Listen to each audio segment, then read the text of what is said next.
ನನಗೆ one of the timeless Kannada films ಅಂದರೆ ರಂಗನಾಯಕಿ, ಪುಟ್ಟಣ್ಣ ಕಣಗಾಲ್ ಅವರ ರಂಗನಾಯಕಿ. ಇವಾಗ ರವಿಚಂದ್ರನ್ ಸರ್ ಕ್ಲಾಪ್ ಮಾಡಿದಾಗಲೂ ಅವ್ರಿಗೂ ಟೈಟಲ್ ತುಂಬ ಇಷ್ಟ ಆಯಿತು.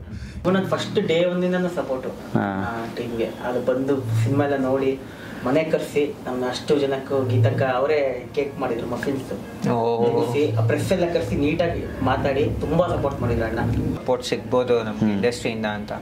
ಸೊ ಅದಾದಾಗ ಒಂದು ಡ್ರೀಮ್ ಕಮ್ ಟ್ರೂ, ಆಮೇಲೆ ತುಂಬ ಗ್ರೇಟ್ಫುಲ್, ಬ್ಲೆಸ್ಡ್ ಅನ್ಸುತ್ತೆ. ಬಟ್ಟೆ ಹಾಕ್ಕೊಂಡು ಸುತ್ತಿದ್ದೀನಿ ಬಾಂಬೆಲೆಲ್ಲ. ಸೊ ಈ ಎಕ್ಸ್ಪೀರಿಯನ್ಸ್ ನಾನು ಸುರಾಗ್ ಅವ್ರ ಹತ್ರ ಶೇರ್ ಮಾಡ್ಕೊಂಡಾಗ ಅವ್ರಿಗೆ ತುಂಬ ಖುಷಿ ಆಯಿತು. ಒಬ್ಬ ಒಳ್ಳೆ ನಟ ಇದ್ದಾನಂತ ನನಗೆ ಹೇಳಿದರು. ಒಂದು ಎಕ್ಸ್ಪೀರಿಯನ್ಸ್ ಕ್ರಿಯೇಟ್ ಮಾಡಿಕೊಡ್ಬೇಕು. ಇವಾಗ ನಾವು ಏನೇ ಸ್ಟ್ರೆಸ್ ಇದ್ರು ಲೈಫಲ್ಲಿ, ಸಿನಿಮಾ ಥಿಯೇಟ್ರಿಗೆ ಹೋಗ್ಬಿಟ್ಟು ನೋಡಿದಾಗ, ಒಂದು ಒಳ್ಳೆ ಸಿನಿಮಾ ನೋಡಿದಾಗ ಎಲ್ಲದನ್ನೂ ಮರಿಬೇಕು. ಸೊ ಆ ಎಕ್ಸ್ಪೀರಿಯನ್ಸ್ ನಮ್ಮ ಡೈರೆಕ್ಟರ್ ಕೊಟ್ಟಿದ್ದಾರೆ. ಸುದ್ದಿ ಮನೆಯ ಸಮಸ್ತ ವೀಕ್ಷಕರಿಗೆ ನಮಸ್ಕಾರ. ನಾನು ನಿಮ್ಮ ರವಿ ಸಾಸ್ನೂರ್. ಸೆಪ್ಟೆಂಬರ್ 12ಕ್ಕೆ ಒಂದು ಬ್ರಿಲಿಯಂಟ್ ಆದಂತಹ ಪ್ರಯತ್ನ ಕನ್ನಡಿಗರ ಮುಂದೆ ಬರ್ತಾ ಇದೆ. ಸಿನಿಮಾದ ಹೆಸರು ನಿದ್ರಾದೇವಿ ನೆಕ್ಸ್ಟ್ ಡೋರ್. ಇವತ್ತಿನ ಸಂದರ್ಶನದಲ್ಲಿ ನನ್ನ ಜೊತೆಗಿದ್ದಾರೆ ಕನ್ನಡದ ಶ್ರೇಷ್ಠ ಪ್ರತಿಭಾವಂತ ನಟ, ನನ್ನ ಆತ್ಮೀಯ ಗೆಳೆಯ Srivatsa. Thank you so much, ಕಾರ್ಯಕ್ರಮ ಸ್ವಾಗತ. And Rishika Nayak, thank you so much. Praveer Shetty, thank you so much. Suraag Sagar, thank you so much. ಒಂದು ಸಿನಿಮಾ ಅಂದರೆ ನೀವು ಆ್ಯಕ್ಟ್ ಮಾಡಿದ್ದೀರಿ ಅಥವಾ ನಾನು ಡೈರೆಕ್ಷನ್ ಮಾಡಿದ್ದೀನಿ ಅನ್ನೋದು ಹೊರತುಪಡಿಸಿ, ಒಂದು ಸಿನಿಮಾ ತುಂಬ ವರ್ಷಗಳ ಕಾಲ ಜನರ ಮನಸ್ಸಲ್ಲಿ ಉಳಿಬೇಕು ಅಂತಂದರೆ ಏನೆಲ್ಲ ವಿಷಯಗಳನ್ನು ಅದು ತನ್ನನ್ನು ತಾನು ಕ್ಯಾರಿ ಮಾಡಬೇಕು, ಕಥೆ ರೂಪದಲ್ಲಿ, ಕಲಾವಿದ ರೂಪದಲ್ಲಿ. ನಿಮ್ಮ point of view. Start with Pravir Shetty. ನನ್ನ ಪ್ರಕಾರ ತುಂಬ ಆನೆಸ್ಟ್ ಆಗಿ ಮಾಡಬೇಕಂತ. Super, fantastic answer. ಹೇಳಿ. ಮತ್ತೆ ಆನೆಸ್ಟಿ ಇರಬೇಕು, ಮತ್ತೆ ಒಂದು ಒಳ್ಳೆ ಟೇಸ್ಟ್ ಇರಬೇಕು, ಮತ್ತೆ ಒಳ್ಳೆ ಕೊಲಾಬ್ರೇಷನ್ಸ್ ಮುಖ್ಯ ಒಂದು ಒಳ್ಳೆ ಸಿನಿಮಾ ಆಗೋದಕ್ಕೆ. ಇದೆಲ್ಲ ತುಂಬಾ ಮುಖ್ಯ ಅಂತ. ಎಸ್ ರಿಷಿಕಾ, ನಿಮ್ಮ ಪಾಯಿಂಟ್ ಆಫ್ ವ್ಯೂ. ಈಗ ನಾನೇ ಕೆಲವು ಫಿಲ್ಮ್ಸ್ ಬಗ್ಗೆ ಯೋಚನೆ ಮಾಡ್ತೆ, ವಿಚ್ ಈಗಲೂ ನನಗೆ 10-15 ಇಯರ್ಸ್ ಆದ್ಮೇಲೆ ನೆನಪಿದ್ರೆ, it is because it's been relevant at all times. ಈಗ ಯಾವುದೇ ಟೈಮ್, ಏಜ್ ಗ್ರೂಪ್ ಆಗಲಿ, ಟೈಮ್ ಡೆಕೇಡ್ ಆಗಲಿ, ಆ ಫಿಲ್ಮ್ ಆ ಟಾಪಿಕ್ ಏನು ತಗೊಂಡಿದೆ ಅದು ರೆಲೆವೆಂಟ್ ಆಗಿರುತ್ತೆ ಎವ್ರಿ ಏಜ್ಗೆ. ಸೊ ಆ ಥರ ಫಿಲ್ಮ್ ನಮ್ದಿದ್ರೆ ಅದು ಚಾನ್ಸ್ ಟೆಸ್ಟ್ ಆಫ್ ಟೈಮ್. ಅಂದ್ರೆ ಕಾಲಘಟ್ಟಗಳನ್ನ ಮೀರಿ ಪ್ರತಿ ಸರಿ ನೋಡಿದಾಗ ವಾವ್ ಸಖತ್ ಸಿನಿಮಾ ಅನಿಸ್ಬೇಕು. ಸಿನಿಮಾ ಮತ್ತೆ ಯಾವ ಟೈಮಲ್ಲಿ ನೋಡಿದ್ರು ಅದು ರಿಲೇಟ್ ಆಗಬೇಕು. ನಾವು 3 Idiots ತಗೊಂಡ್ರೆ ಈಗಲೂ ನೋಡಿದ್ರು ಅದು ಯಾವ್ದೆಲ್ಲ ವಿಷಯ ಬಗ್ಗೆ ಮಾತಾಡಿದ್ದಾರೆ ಆ ಫಿಲ್ಮ್ ಅಲ್ಲಿ ಎಲ್ಲ ರಿಲೇಟಬಲ್ ಅಂತ ಅನ್ಸುತ್ತೆ. So that stands the test of time. ಅದು ಕೆಲವು ಎಮೋಷನ್ಸ್ ಇದೆ, ಅದು ಎವರ್ ಲಾಸ್ಟಿಂಗ್ ಎಮೋಷನ್, ಅದು ಯಾವತ್ತೂ ಚೇಂಜ್ ಆಗಲ್ಲ. ಸೊ ಆ ತರ ಎಲಿಮೆಂಟ್ಸ್ ಒಂದು ಫಿಲ್ಮ್ ಅಲ್ಲಿ ಇದ್ರೆ, ಆ ತರ ಟಾಪಿಕ್ಸ್ ಒಂದು ಫಿಲ್ಮ್ ಅಲ್ಲಿ ಇದ್ರೆ, ಅದು it stands the test of time ಅಂತ ನನ್ನ ನಂಬಿಕೆ ಇದೆ. ಇಲ್ಲ, ಚೇತನ್ ಭಗತ್ ಅವರ ಒನ್ ಆಫ್ ದಿ ಬೆಸ್ಟ್ ನಾವೆಲ್ ಅದು 3 Idiots ಆಗಿ ಬರುತ್ತೆ. ಹಿರಾನಿ ಸರ್ ಅದನ್ನು ಸಿನಿಮಾ ಮಾಡ್ತಾರೆ. ಅಮೀರ್ ಖಾನ್, ಅದರ ನಂತರ ಅಮೀರ್ ಖಾನ್ ಅವ್ರು ನೋಡೋಂಥ ಪರ್ಸ್ಪೆಕ್ಟಿವೇ ಚೇಂಜ್ ಆಗೋಗ್ಬಿಡುತ್ತೆ. ಥ್ಯಾಂಕ್ ಯು ಸೋ ಮಚ್, ಸಖತ್ತಿತ್ತು ಸರ್. ನಿಮ್ಮ ಪ್ರಕಾರ ಹ್ಯೂಮನ್ ಎಮೋಷನ್ಸ್ ಅಂದರೆ ನನಗೆ one of the timeless Kannada films ಅಂದರೆ ರಂಗನಾಯಕಿ, ಪುಟ್ಟಣ್ಣ ಕಣಗಾಲ್ ಅವರ Ranganayaki. Super. So character relationships, ಈಗ ನಾವು ಎಷ್ಟೇ ವರ್ಷ ಆದ್ರೂ ಹ್ಯೂಮನ್ ಎಮೋಷನ್ಸ್ ಅಥವಾ ಹ್ಯೂಮನ್ ಕನೆಕ್ಷನ್ಸು ರೆಲೆವೆಂಟ್ ಆಗಿರುತ್ತೆ ಯಾವುದೇ ಕಾಲದಲ್ಲಿ ನೋಡಿದ. ಅದನ್ನ ಚೆನ್ನಾಗಿ ಕ್ಯಾಪ್ಚರ್ ಮಾಡಿದಾಗ ಸಿನಿಮಾ ಯಾವಾಗಲೂ ಟೈಮ್ಲೆಸ್ ಆಗಿರುತ್ತೆ. ಸೂಪರ್. ಶ್ರೀವತ್ಸ. ಅದೇ ಸಿನ್ಸಿಯರ್ ಎಫರ್ಟ್ ಇರಬೇಕು. ಆಮೇಲೆ ಜನಕ್ಕೆ ನಾನೇನು ನಮ್ಮ ಸಿನಿಮಾ ಏನೋ ತೋರಿಸ್ತೀನಿ ಅಂತ ಹೆಚ್ಚಕ್ಕಿಂತ ಜನ ನಾವು ಮೆಚ್ಚಿಸ್ಬೇಕು.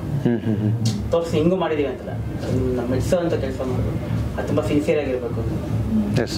ಮೇಲಾಗಿ ಇಲ್ಲಿ ನನಗೆ 4 ಡೈಮೆನ್ಷನ್ ಉತ್ತರ ಸಿಕ್ತು. ಒಂದು ಪ್ರವೀರ್ ಹೇಳಿದ್ದು ಹಾನೆಸ್ಟ್ ಆಗಿ ಇರಬೇಕು ಸಿನಿಮಾ ಅಂದರು, ಸಿನ್ಸಿಯರ್ ಅಂದ್ರಿ. ಮೇಲಾಗಿ 3 Idiots ಬೆಸ್ಟ್ ಎಕ್ಸಾಂಪಲ್ ಅದು. ಮೇಲಾಗಿ ಭಾರತೀಯ ಚಿತ್ರರಂಗದ ಇತಿಹಾಸದಲ್ಲೇ ಒಂದು ದೊಡ್ಡ ಸ್ಟೆಪ್ ಇಟ್ಟಂಥ ಸಿನಿಮಾ ರಂಗನಾಯಕಿ, ಅದು ಪುಟ್ಟಣ್ಣ ಕಣಗಾಲ್ ಅವರ ಸಿನಿಮಾ. ನಿಮ್ಮ ಎಲ್ಲರ ಮೈಂಡ್ಸೆಟ್ ನಂಗೆ ಇಷ್ಟ ಆಗಿದ್ದು, ಪ್ರಯತ್ನಗಳು ಚೆನ್ನಾಗಾದಾಗ ಔಟ್ಪುಟ್ ಚೆನ್ನಾಗಿ ಬರುತ್ತೆ, ಜನ ಕೂಡ ಅದನ್ನು ಎತ್ತಿ ಮೆರೆಸಿದಾಗ ಸಿನಿಮಾ ಗೆಲ್ಲುತ್ತೆ ಅನ್ನೋವಂಥದ್ದು.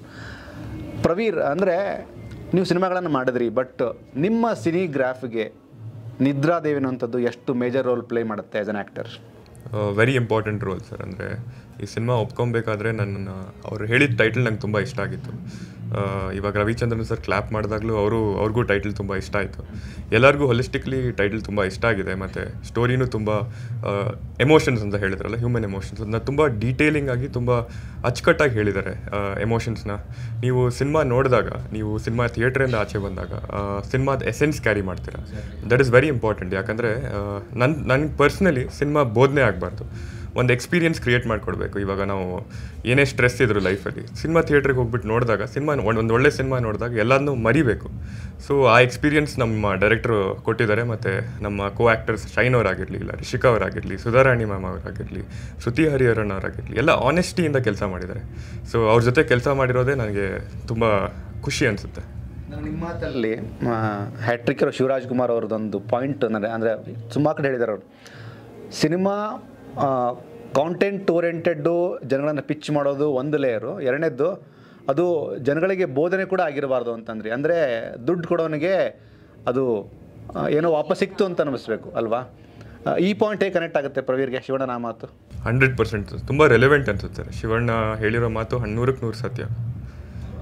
ಅಂದರೆ ನಮ್ಗೆ ಏನಾದರೂ ಇನ್ಫಾರ್ಮೇಷನ್ ಏನಾದರೂ ಕನ್ವೆ ಮಾಡಬೇಕಾದ್ರೂ ಅದು experience through emotions through experience. ಅಂದರೆ ಜನ ನೋಡಿ ಅದು ಪ್ರೀಚಿ ಥರ ಇರಬಾರ್ದು. ಅಂದರೆ ನೋಡಿ ಅವ್ರ ಎಮೋಷನ್ಸ್ ಫೀಲ್ ಮಾಡಬೇಕು ಅದು ಏನು ಹೇಳ್ತಿದ್ದಾರೆ ಅಂತ. ಅದ್ರ ಹೇಳಬಾರ್ದು, ಫೀಲ್ ಮಾಡಿಸ್ಬೇಕು ಅಂತ ನನಗನ್ಸುತ್ತೆ. ಶಿವಣ್ಣ ಅಂದಾಗ ನಿಮ್ಮ ಪಕ್ಕದಲ್ಲಿ ಕೂತ ಶಿವತ್ಸ ಮುಖದಲ್ಲೂ ಎನರ್ಜಿ ಬಂತು. ಹಾಸ್ಟೆಲ್ ಹುಡುಗರು ಸಿನಿಮಾ ರಿಲೀಸ್ ಆಗುತ್ತೆ, ವೆರಿ ನೆಕ್ಸ್ಟ್ ಡೇ ಒಂದು ಪ್ರೆಸ್ ಮೀಟ್ ಆಗುತ್ತೆ ಶಿವಣ್ಣನ ಮನೆಯಲ್ಲಿ. ಗೀತಕ್ಕೆ ನಮ್ಗೆಲ್ಲರಿಗೂ ಕೇಕ್. ಪ್ಲೀಸ್ ಹೇಳಿ, ಅದನ್ನ ಹೇಳಿ.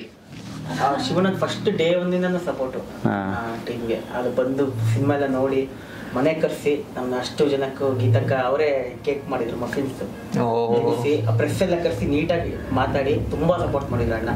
ಅಂದರೆ ಈ ಪಾಯಿಂಟ್ ನಾನು ಯಾಕೆ ಹೇಳಿದ್ರೆ ಪ್ರವೀರ್, ಯಾರಿಗೂ ಗೊತ್ತಿರಲಿಲ್ಲ, ಈವನ್ ಮೀಡಿಯಾದವ್ರಿಗೆ ಗೊತ್ತಾಗಿರಲಿಲ್ಲ. ಅಂದರೆ ನೆಕ್ಸ್ಟ್ ಡೇ ವೆರಿ ನೆಕ್ಸ್ಟ್ ಡೇನೇ ಸಿನಿಮಾದ ಬಗ್ಗೆ ಶಿವಣ್ಣ ಮಾತಾಡ್ತಾರೆ ಅಂತ ಗೊತ್ತಿರಲಿಲ್ಲ. ಅಂದರೆ ಕನ್ನಡದ ಎಲ್ಲ ಸ್ಟಾರ್ಗಳು, ಅಂದರೆ ಇನ್ಕ್ಲೂಡಿಂಗ್ ಕ್ರೇಜಿ ಸ್ಟಾರ್ ಆಗಿರ್ಬೋದು, ಅಥವಾ ಗಣೇಶ್ ಸರ್ ಆಗಿರ್ಬೋದು, ವಿಜಯ್ ಸರ್ ಆಗಿರ್ಬೋದು, ಅಥವಾ ಶ್ರೀಮುಳಿಯರ್ ಆಗಿರ್ಬೋದು, ಅಂದರೆ ನಿಮ್ಮ ಸಿನಿಮಾ ಜರ್ನಿಗೆ ಅವರ ಒಂದು ಸಣ್ಣ ಕೊಲಾಬ್ರೇಷನ್ ಇದೆ. ಅವರು ಪಾತ್ರ ಮಾಡಿರದೇ ಹೋಗಿರ್ಬೋದು, but when it comes to collaboration ಅದು ಸ್ಟ್ರಾಂಗ್ ಬಾಂಡಿಂಗನ್ನು ಫೀಲ್ ಮಾಡುತ್ತೆ. ಇದು ಎಷ್ಟು ಎನರ್ಜಿ ಕೊಡುತ್ತೆ ಒಬ್ಬ ಡೈರೆಕ್ಟರ್ಗೆ? ಸಿಕ್ಕಾಪಟ್ಟೆ ಎನರ್ಜಿ ಕೊಡುತ್ತೆ. ಯಾಕೆಂದರೆ ಇವಾಗ ನೀವು ಫಸ್ಟ್ ಫಿಲಮ್ಗೆ ಇದೆಲ್ಲ ಡ್ರೀಮ್ ಕಮ್ ಟ್ರೂನೇ. ನೀವು ಎಕ್ಸ್ಪೆಕ್ಟ್ ಮಾಡಲ್ಲ ಇಷ್ಟೊಂದು ಸಪೋರ್ಟ್ ಸಿಗ್ಬೋದು ನಮ್ಮ ಇಂಡಸ್ಟ್ರಿಯಿಂದ ಅಂತ. ಸೊ ಅದಾದಾಗ ಒಂದು ಡ್ರೀಮ್ ಕಮ್ ಟ್ರೂ, ಆಮೇಲೆ ತುಂಬ ಗ್ರೇಟ್ಫುಲ್, ಬ್ಲೆಸ್ಡ್ ಅನಿಸುತ್ತೆ ಅಲ್ವಾ? ತುಂಬ ಲಕ್ಕಿ ಫೀಲ್ ಆಗುತ್ತೆ.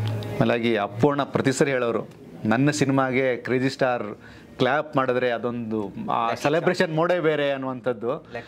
ಇದೆಲ್ಲವೂ ಕನೆಕ್ಟ್ ಆಗಲಿ ಅಂತ ನಾನು ಕೇಳಿದ್ದು. ಜೊತೆಗೆ ಪ್ರವೀರ್ ನನಗೆ ಇಷ್ಟ ಆಗಿದ್ದು, ನಿಮ್ಮ ಪ್ರೀವಿಯಸ್ ಸಿನಿಮಾ ಕೂಡ ನಾನು ನೋಡಿದ್ದೀನಿ, but when it comes to acting, Anupam Kher ಅವರ ಆ ಗರಡಿ ಇದೆ ಗೊತ್ತಾ, ಅದು one of the best university ಅದು. ಅದನ್ನು ಮೆಲಕ್ಕೆ ಹಾಕಿ ಇದಕ್ಕೆ ಕನೆಕ್ಟ್ ಆಗೋದಾದರೆ ಪ್ರವೀರ್ ಏನು ಹೇಳ್ತೀರಿ? ಸೊ ಮೊದಲನೇದಾಗಿ ನಾನು ನಮ್ಮ ಡೈರೆಕ್ಟರ್ನ ಮೀಟ್ ಮಾಡಿದಾಗಲೂ ನಾನು ಅವರಿಗೆ ತೋರಿಸಿದ್ದೆ ನಮ್ಮ ಅನುಪಮ್ ಖೇರಲ್ಲಿ ಒಂದು ಯುನೀಕಾಗಿ ಒಂದು ಪರ್ಫಾರ್ಮೆನ್ಸ್ ಇತ್ತು ನಂದು. ಅದರಲ್ಲಿ ಒಬ್ಬರು ಫೀಮೇಲ್ ಆ್ಯಥ್ಲೀಟು ಅವ್ರ ತನ್ನಲ್ಲಾಗೋ ಚೇಂಜಸ್ಸು, ಇವಾಗ ಏನೇ ಡ್ರಗ್ಸ್ ತೊಗೊಂಡ್ರು ಚೇಂಜಸ್ ಆಗುತ್ತಲ್ಲ ಅವ್ರ ಬಾಡಿಯಲ್ಲಿ. ಸೊ ಅದಾದ ನಂತರ ಅವರಲ್ಲಿ ಆಗೋ ಚೇಂಜಸ್ ಸೈಕಲಾಜಿಕಲಿ ಆಗಿರಲಿ, ಇಲ್ಲ ದಿನನಿತ್ಯ ಏನೇನಾಗುತ್ತೋ ದಿನನಿತ್ಯ ಅವ್ರ ಜೀವನದಲ್ಲಿ ಏನೇನು ನಡೆಯುತ್ತೋ ಆ ಚೇಂಜಸ್ನ ಒಂದು ಶಾರ್ಟ್ 5 minutesಲ್ಲಿ ನಾನು ಪ್ಲೇ ಮಾಡಿದ್ದೆ.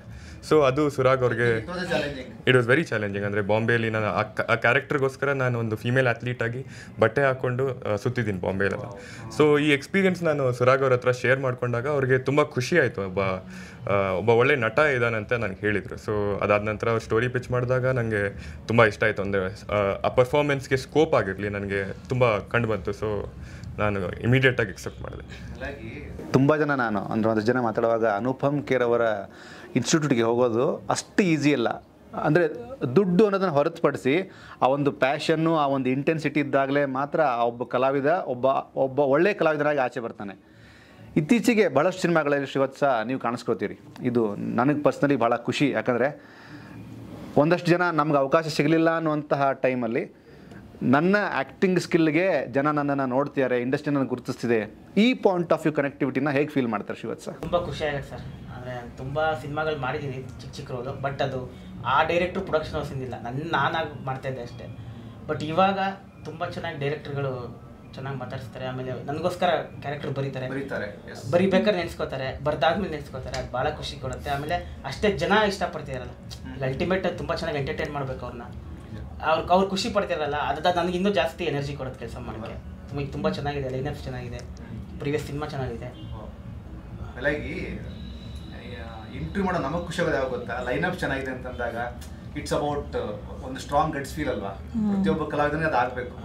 ಅದು ಶ್ರೀವತ್ಸಗೂ ಆಗಬೇಕು, ರಿಷಿಕಾಗೂ ಆಗಬೇಕು, ಪ್ರವೀರ್ಗೂ ಆಗಬೇಕು, ಇನ್ಕ್ಲೂಡಿಂಗ್ ಡೈರೆಕ್ಟರ್ಗೆ ಆಗಬೇಕು. ಲೈನಪ್ಸ್ಗಳಿದ್ದಾಗ ಒಂದು ಹೆಜ್ಜೆ ಮುಂದೆ ಹೋಗೋದಕ್ಕೆ ನಮಗೆ ದೊಡ್ಡ ಶಕ್ತಿ ಸಿಗುತ್ತೆ. ಜೂನಿ ನಾನು ಸಖತ್ ಇಷ್ಟಪಟ್ಟಂಥ ಸಿನಿಮಾ, ಇವನ್ ಪುರುಷೋತ್ತಮನ ಪ್ರಸಂಗ ಕೂಡ. ಈ 2 ಸಿನಿಮಾಗಳ ನಂತರ ಒಬ್ಬ ಆಕ್ಟ್ರೆಸ್ಗೆ ಈ ಸಿನಿಮಾ ತುಂಬ ಸ್ಪೆಷಲ್ ಆಗುತ್ತೆ ಅನ್ನೋದಾದ್ರೆ ನಿದ್ರಾದೇವಿ ನಿಮ್ಗೆ ಹೇಗೆ ಪ್ಲಸ್ ಆಗುತ್ತೆ? ಸೊ ನನಗೆ ಆ್ಯಕ್ಚುಲಿ ನಿದ್ರಾದೇವಿ ನೆಕ್ಸ್ಟ್ ಡೋರ್ ನಾನು ಜೂನಿಗೆ ಆಡಿಷನ್ ಕೊಟ್ಟಾಗ ಆ ಟೈಮಲ್ಲಿ ಸಿರಾಗ್ ಅವ್ರನ್ನ ಆಡಿಷನ್ ನೋಡಿ ಈ ಕತೆಗೆ ಒಂದು ನರೇಷನ್ ಕೊಡಬೇಕು, ಭೇಟಿ ಆಗೋಣ ಅಂತ ಹೇಳಿದ್ರು. ಸೊ ನನಗೆ ಆ ಟೈಮಲ್ಲಿ when I heard the story, ನನ್ನ ಟೈಟಲ್ ಕೇಳಬೇಕಾದ್ರೆ ಸ್ಟೋರಿ ಕೇಳಬೇಕು, ನನಗೆ ತುಂಬ ಅಂದರೆ ಓಕೆ ಕನ್ನಡದಲ್ಲಿ ಈ ಥರ ಸಿನಿಮಾಸ್ ಮಾಡ್ತಿದ್ದಾರೆ ಅಂತ. ಎಸ್ಪೆಷಲಿ ಆ ಟೈಮಲ್ಲಿ ನನಗೆ ಜೂನಿಲಂತೂ ಅಷ್ಟು ವಿಭಿನ್ನ ಪಾತ್ರ ಮಾಡಕ್ ಆಪರ್ಚುನಿಟಿ ಸಿಕ್ತು. ಅದಾದ್ಮೇಲೆ ಇಮಿಡಿಯೇಟ್ಲಿ ಇದು ಸ್ಟಾರ್ಟ್ ಇದು ಈ ಥರದೊಂದು ಕತೆ ಬರ್ತಿದೆ ಅಂತ ತುಂಬ ಅಂದರೆ ಓಕೆ ಇಷ್ಟೆಲ್ಲ ಈ ಥರದ್ದೆಲ್ಲ ಕತೆ ಈ ಥರದ್ದೆಲ್ಲ ಕ್ಯಾರೆಕ್ಟರ್ಸ್ ಪ್ಲೇ ಮಾಡೋಕ್ಕೆ ಒಂದು ಆಪರ್ಚುನಿಟಿ ಸಿಗ್ತಿದೆ ಅಂತ ತುಂಬ ಖುಷಿ ಆಯಿತು ಟೈಮಲ್ಲಿ. ಸೊ ಅದಾದ್ಮೇಲೆ ಸ್ವಲ್ಪ ಟೈಮ್ ಆಯಿತು, ಕತೆ ತುಂಬಾ ಡ್ರಾಫ್ಟ್ ಚೇಂಜ್ ಆಗ್ತೀನಿ ಆಯಿತು, but it kept getting better. So ನನಗೆ ಮತ್ತೆ ಒಂದು 1.5 year ಆದ್ಮೇಲೆ ಬಂದಾಗ I had no doubt in my head that I would want to do this. So ಅದಾದ್ಮೇಲೆ ಮತ್ತೆ ಹೊಸ ಸ್ಕ್ರಿಪ್ಟ್ ಓದ್ಬೇಕಾದ್ರೆ ಐ ವಾಸ್ ವೆರಿ ಎಕ್ಸೈಟೆಡ್. ಅಂದ್ರೆ ಕತೆ ತುಂಬಾ ನಾನು ಯಾವ ತರದ್ದು especially as a female actress ನಮ್ಗೆ ಯಾವಾಗ್ಲೂ ಎಲ್ಲಾ ತರದ್ದು ಪಾತ್ರ ಸಿಗಲ್ಲ, ಸ್ವಲ್ಪ ಕಷ್ಟ. ಅಂದ್ರೆ ಒಳ್ಳೆ ಪಾತ್ರ ಸಿಗೋದು ಸ್ವಲ್ಪ ಕಷ್ಟ. ಸೊ ಈ ತರ ನನಗೆ ಮತ್ತೆ ಆ ತರದ್ದು ಒಂದು ಸ್ಕ್ರಿಪ್ಟ್ಸ್ ಬರ್ತಾ ಇದೆ, ಆ ತರದ್ದು ಕ್ಯಾರೆಕ್ಟರ್ಸ್ ಒಂದು ಒಳ್ಳೆ ಕ್ಯಾರೆಕ್ಟರ್ಸ್ ಬರ್ತಾ ಇದೆ ಅಂದ್ರೆ ನನಗೆ ತುಂಬಾ ಖುಷಿ ಆಯ್ತು and I was immediately in for it. Very nice. ಜೊತೆಗೆ when it comes to scripting ಅಂತ ಬಂದಾಗ ನಂಬರ್ ಆಫ್ ವರ್ಷನ್ಗಳು ಆಗ್ತಾ ಹೋಗ್ತವೆ. ಎಷ್ಟೋ ಸಿನಿಮಾಗಳು 6ನೇ ವರ್ಷನು 7ನೇ ವರ್ಷನು 10ನೇ ವರ್ಷನು, ಎಷ್ಟೋ ಸಿನಿಮಾಗಳು 20ನೇ ವರ್ಷನ್ ಕೂಡ ನಾನು ನೋಡಿದ್ದೀನಿ, ನಾನು ಅದನ್ನು ಕೇಳಿದ್ದೀನಿ. ಇದು ಎಷ್ಟನೇ ವರ್ಷನ್ ಫೈನಲ್ ಒಂದು ಬೌಂಡ್ರಿ ಸ್ಕ್ರಿಪ್ಟ್ ಆಗಿದ್ದು ಸುರಾಗ್ಗೆ? 5th. ಓಕೆ. ಆ 4th ಜರ್ನಿ ಆಗಿತ್ತು, ಆ 1 to 4 ಜರ್ನಿ ಆಗಿತ್ತು, ಕ್ರೇಜಿ ಆಗಿತ್ತು. 1 to 4 ಜರ್ನಿ ಅಂದರೆ ಫಸ್ಟ್ ಒಂದು ಐಡಿಯಾ ಆಗಿ ಸ್ಟಾರ್ಟ್ ಆಗುತ್ತೆ. ಅದಾದ್ಮೇಲೆ ಫಸ್ಟ್ ಡ್ರಾಫ್ಟ್ ಯೂಶುವಲ್ ಆಗಿ ನಾವು ಏನು ಮಾಡ್ತೀವಲ್ಲ ಅದು ಯಾವಾಗ್ಲೂ ಸರ್ಫೇಸ್ ಲೆವೆಲ್ ಆಗಿರುತ್ತೆ. ಅಂದ್ರೆ ನಿಮ್ ತಲೆನಲ್ಲಿ ಏನೇನು ಬರುತ್ತೆ ಅನ್ನೋ ವಾಮಿಟ್ ಮಾಡೋ ಥರ ಎಲ್ಲದನ್ನು. ಅದಕ್ಕಿಂತಲೂ 10 ಸಿನಿಮಾ ಮಾಡುವಂತಹ ಕಂಟೆಂಟ್ ಅಲ್ಲಿ ಬರ್ದಿರ್ತೀವಿ ನಾವು. ಹೌದು, ಒಂದು ನಿಮ್ಗೆ ಅದು ಹೋಗಿರತ್ತೆ ಒಂದು 200-300 ಪೇಜ್ ಬೇಡದೇ ಇರೋದೆಲ್ಲ ಬರ್ದ್ಬಿಟ್ಟಿರ್ತೀವಿ. ಅದಾದ್ಮೇಲೆ ನಿಮ್ಮ ವಿಸ್ಡಮ್ ಬರುತ್ತೆ, ಅದನ್ನ ಎಡಿಟ್ ಮಾಡೋದೇನಿದೆ ಅಲ್ಲ, ಆ ಫಸ್ಟ್ ಡ್ರಾಫ್ಟ್ ಅನ್ನ ಎಡಿಟ್ ಮಾಡಿ ಓಕೆ ಇದು ಬೇಡ ಇದನ್ನ ಹಿಂಗ್ ಮೌಲ್ಡ್ ಮಾಡ್ಬೇಕು ಅಂತ ನೀವು ಮಾಡ್ಕೋತಾ ಹೋಗ್ತೀರ. ಸೆಕೆಂಡ್ ಡ್ರಾಫ್ಟ್ ಅದನ್ನ ಜನರಲ್ ಆಗಿ ಫೀಡ್ಬ್ಯಾಕ್ ಕಳಿಸ್ತೀವಿ ನಾವು. ಅಂದ್ರೆ ನಮ್ ಕ್ಲೋಸ್ ಫಿಲ್ಮ್ ಸ್ಕೂಲ್, ನಾನು ಫಿಲ್ಮ್ ಸ್ಕೂಲಲ್ಲಿ ಓದಿದ್ದು, ನನ್ನೊಂದು ಫಿಲ್ಮ್ ಸ್ಕೂಲ್ ಸರ್ಕಲ್ ಇದೆ, ಅವ್ರಿಗೊಂದು ರೌಂಡ್ ಆಫ್ ಫೀಡ್ಬ್ಯಾಕ್ ಕಳಿಸ್ತೀವಿ. ಅದಾದ್ಮೇಲೆ ಆ ಫೀಡ್ಬ್ಯಾಕ್ ನ ಇನ್ಕಾರ್ಪೊರೇಟ್ ಮಾಡೋದಕ್ಕೆ ಒಂದು 3rd ಡ್ರಾಫ್ಟ್ ಆಗುತ್ತೆ. ಆಮೇಲೆ ಆ 3rd ಡ್ರಾಫ್ಟ್ ಆದ್ಮೇಲೆ ಇವಾಗ ನೆಕ್ಸ್ಟ್ ರಿಹರ್ಸಲ್ಗೆ ಹೋಗ್ತೀವಿ ಅಂತ ಇಟ್ಕೊಳ್ಳಿ. ರಿಹರ್ಸಲ್ಗೆ ಹೋದಾಗ ಇವಾಗ ಪ್ರವೀರ್ ರಿಷಿಕಾ ರಿಹರ್ಸಲ್ ಮಾಡ್ತಾ ಇರ್ಬೇಕಾದ್ರೆ ಅಲ್ಲೊಂದಿಷ್ಟು ಪಾಯಿಂಟ್ಸ್ ಬರುತ್ತೆ, ಅದು ಸೀನ್ ನ ಇನ್ನೂ ಬೆಟರ್ ಮಾಡುತ್ತೆ ಅಂತ ಅನ್ಸುತ್ತೆ. ಸೊ ಅದನ್ನ ಒಂದ್ ಸ್ವಲ್ಪ ಇನ್ಕಾರ್ಪೊರೇಟ್ ಮಾಡೋದು, ರಿಫೈನ್ ಮಾಡೋದು, ಅದ್ ನಿಮ್ಗೆ 4th ಡ್ರಾಫ್ಟ್ ಆಗುತ್ತೆ. ಹಂಗೆ ಶೂಟಿಂಗ್ ಹೋಗೋಕಿನ ಮುಂಚೆ ಅಲ್ಲಿ ಇಲ್ಲಿ ಸ್ಮಾಲ್ ಚೇಂಜ್ ಆಯ್ತು, 5th ಡ್ರಾಫ್ಟ್ ಆಗುತ್ತೆ. ನಂಬರ್ ಆಫ್ ಸೀನ್ಸ್ ಎಷ್ಟಿದೆ ಟೋಟಲ್? ಸೀನ್ಸ್ ಎಷ್ಟಿದೆ? ಸೀನ್ಸ್ ನಂಬರ್ ಆಫ್ ಸೀನ್ಸ್ ಅಂತ ಕೌಂಟ್ ಮಾಡಿಲ್ಲ, ಬಟ್ ಐ ಥಿಂಕ್ ಪೇಪರ್ ಮೇಲೆ ಒಂದು 70 odd ಸೀನ್ಸ್ ಅಂತ ಪರ್ಫೆಕ್ಟ್ ಇದೆ. ಕಮರ್ಷಿಯಲ್ ಸಿನಿಮಾಗೆ ಬೇಕಾದಂತ 70 odd ಸೀನ್ಸ್ ಏನೇನೆ ಜನರಲ್ ಆಗಿ ಬರುತ್ತೆ. ಡ್ರಾಫ್ಟ್ ಐ ಥಿಂಕ್ ಒಂದು 112 pages ಏನೋ ಇತ್ತು ಅನ್ಸುತ್ತೆ. Okay okay okay okay.